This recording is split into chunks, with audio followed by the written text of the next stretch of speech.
নমস্কাৰ প্ৰিয় দৰ্শকবৃন্দ, আপোনালোক সকলোকে মোৰ এই আসাম জেনেৰেল এৱেৰনেছ চেনেলটোলৈকে স্বাগতম জনাইছোঁ। প্ৰিয় দৰ্শকসকল, আপোনালোক নিশ্চয় গম পাইছে যে অসমৰ ছবি নিৰ্মাতা, প্ৰযোজক তথা পৰিচালক ৰীমা দাস ডাঙৰীয়ানীক academy of motion picture arts and science নামৰ সংস্থাটোলৈ এগৰাকী সন্মানীয় সদস্য পদ দিবৰ বাবে আমন্ত্ৰণ জনাইছে, যিটো সঁচাকৈ অসমৰ ছবি জগতৰ বাবে এটা উল্লেখনীয় সফলতা। সেয়েহে মই আজি এই ভিডিঅ'টোত ৰীমা দাস সম্পৰ্কে আলোকপাত কৰাৰ লগতে academy of motion picture arts and ছায়েন্সনো কি অকণমান মই বিশ্লেষণ কৰিবৰ কাৰণে চেষ্টা কৰিম। আপোনালোক সকলোৱে এই ভিডিঅ'টি মন দি চাব বুলি আশা ৰাখিলোঁ। ভিডিঅ'টিৰ শেষত বিভিন্ন প্ৰতিযোগিতামূলক পৰীক্ষাৰ প্ৰতি দৃষ্টি ৰাখি দুটামান প্ৰশ্ন তৈয়াৰ কৰা হৈছে। সেই প্ৰশ্নৰ উত্তৰ ভিডিঅ'টোৰ জৰিয়তে আপোনালোকে জানিবলৈ সক্ষম হ'ব। এতিয়া প্ৰথমতে আমি চাওঁ সেই academy of motion pictures arts and ছায়েন্সৰ বিষয়ে। Academy of motion picture arts and science নামৰ এই সংস্থাটো 1927 চনত স্থাপন কৰা হৈছিল আমেৰিকা যুক্তৰাষ্ট্ৰৰ লছ এঞ্জেলেছ চহৰত। এই সংস্থাটোৱে চিনেমা জগতৰ লগত জড়িত বিভিন্ন ধৰণৰ কাম কাজ কৰে। যেনে এই সংস্থাটোৱে বিভিন্ন ধৰণৰ চিনেমাক প্ৰচাৰৰ কাৰণে বা চিনেমাৰ উত্তৰণৰ কাৰণে চিনেমাক মান্যতা প্ৰদান কৰে, বিভিন্ন ধৰণৰ পুৰস্কাৰেৰে পুৰস্কৃত কৰে। উদাহৰণস্বৰূপে আমি অস্কাৰৰ কথা ক'ব পাৰোঁ। অস্কাৰ বঁটাৰ বিষয়ে নিশ্চয় আপোনালোক সকলোৱে জানে। বিশ্বৰ আটাইতকৈ উচ্চমানৰ সন্মান হিচাপে অস্কাৰক গণ্য কৰা হয়। গতিকে সেই অস্কাৰ বঁটা সেই academy of motion picture arts and ছায়েন্সে প্ৰত্যেক বছৰে প্ৰদান কৰে। তাৰ লগতে বিভিন্ন ধৰণৰ যুৱ আৰ্টিষ্টসকলক তেওঁলোকৰ দক্ষতাখিনি চিনেমা নিৰ্মাণৰ বা বিভিন্ন ধৰণৰ এক্টিঙৰ ক্ষেত্ৰত তেওঁলোকৰ উত্তৰণৰ বাবে বিভিন্ন সা সুবিধা প্ৰদান কৰাৰ লগতে তেওঁলোকক উৎসাহ যোগোৱাৰ কামো এই সংস্থাটোৱে কৰে।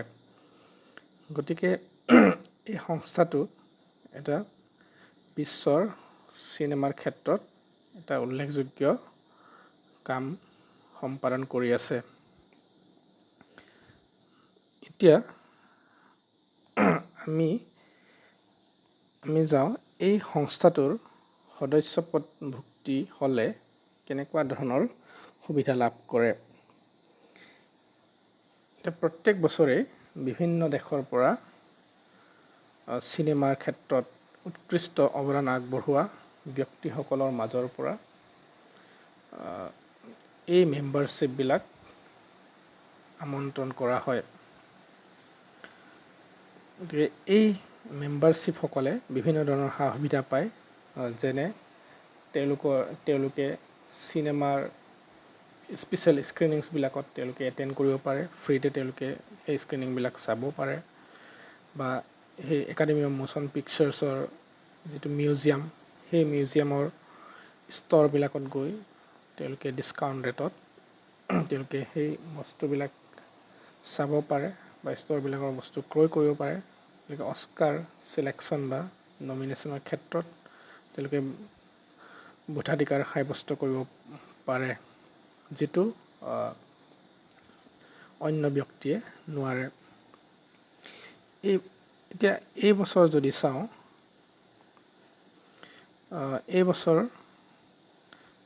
বিশ্বৰ 68খন দেশৰ পৰা 487 জন ব্যক্তি সদস্যপদভুক্তিৰ বাবে আমন্ত্ৰণ জনোৱা হৈছে।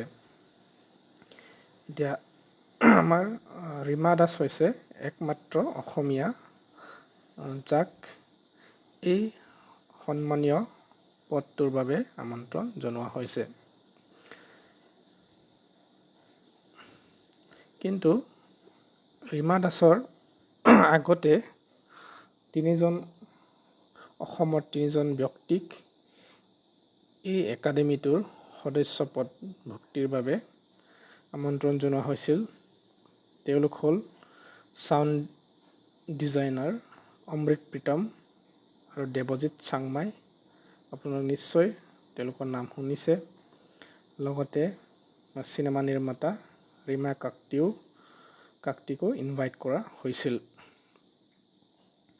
এতিয়া আমি ৰীমা দাস কৈ আছোঁ, নিশ্চয় আপোনালোকে বহুতেই জানে, কিন্তু হয়তো 2-এজনে ৰীমা দাসৰ বিষয়ে নাজানিব পাৰে।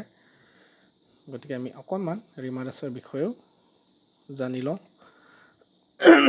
ৰীমা দাস হৈছে, মই আগতেই কৈছোঁ যে তেখেতে ছবি নিৰ্মাণ কৰে, তেখেতে প্ৰযোজনা কৰে আৰু পৰিচালনা কৰে। তেখেতৰ আটাইতকৈ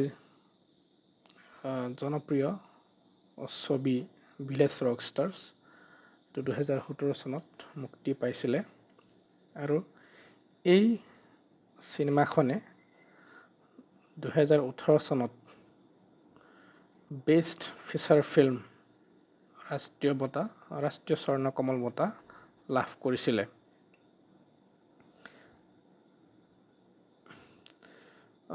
আৰু এই ভিলেজ ৰকষ্টাৰ্ছে 2019 চনত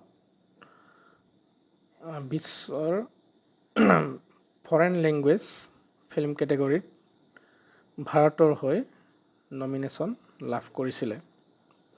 যদিও ভিলেজ ৰকষ্টাৰ্ছে অস্কাৰ নাপালে, কিন্তু ভাৰতৰ হৈ একমাত্ৰ সেইখনে ছবি আছিল যিটো অস্কাৰৰ কাৰণে নমিনেশ্যন পাইছিল। সেইটো আমাৰ অসমৰ ছবি জগতৰ কাৰণে আটাইতকৈ ডাঙৰ কথা। ভিলেজ ৰকষ্টাৰ্ছৰ উপৰিও আৰু কেইখনমান চিনেমাত তেখেতে নিৰ্মাণ কৰিছে, যেনে বুলবুল কেন সিং, তৰাছ হাজবেণ্ড, যিটো আমাৰ অকল ভাৰতত বা অসমত নহয়, এইটো বিশ্বৰ বিভিন্ন দেশত সন্মান বুটলিবলৈ সক্ষম হৈছে। গতিকে আমি ৰীমা দাসৰ বিষয়ে সেইখিনি আলোচনা কৰিলোঁ। এতিয়া আপোনালোকে দুটামান প্ৰশ্ন মই প্ৰস্তুত কৰিছিলোঁ, সেইখিনি চাওক। এতিয়া প্ৰথম প্ৰশ্নটো হ'ল, in which year Village Rockstars was awarded the best feature film Swarnakamal award? 2018 চনত পাইছিলে। 2 নম্বৰ প্ৰশ্নটো হ'ল, in 2019 which film of Rima Das made India's entry into Oscars in best foreign language film category? Best foreign language কেটেগৰীত ৰীমা দাসৰ কোনখন চিনেমাই অস্কাৰৰ বাবে নমিনেশ্যন লাভ কৰিছিলে? এইটো হৈছে ভিলেজ ৰকষ্টাৰ্ছ। গতিকে আজিলৈকে এইখিনি কৈয়ে মই সামৰিব বিচাৰিছোঁ। আপোনালোক সকলোৱে যদি এই ভিডিঅ'টি ভাল পায়, তেতিয়াহ'লে লাইক কৰিব, লগতে শ্বেয়াৰ কৰিবলৈ নাপাহৰিব। Thank U.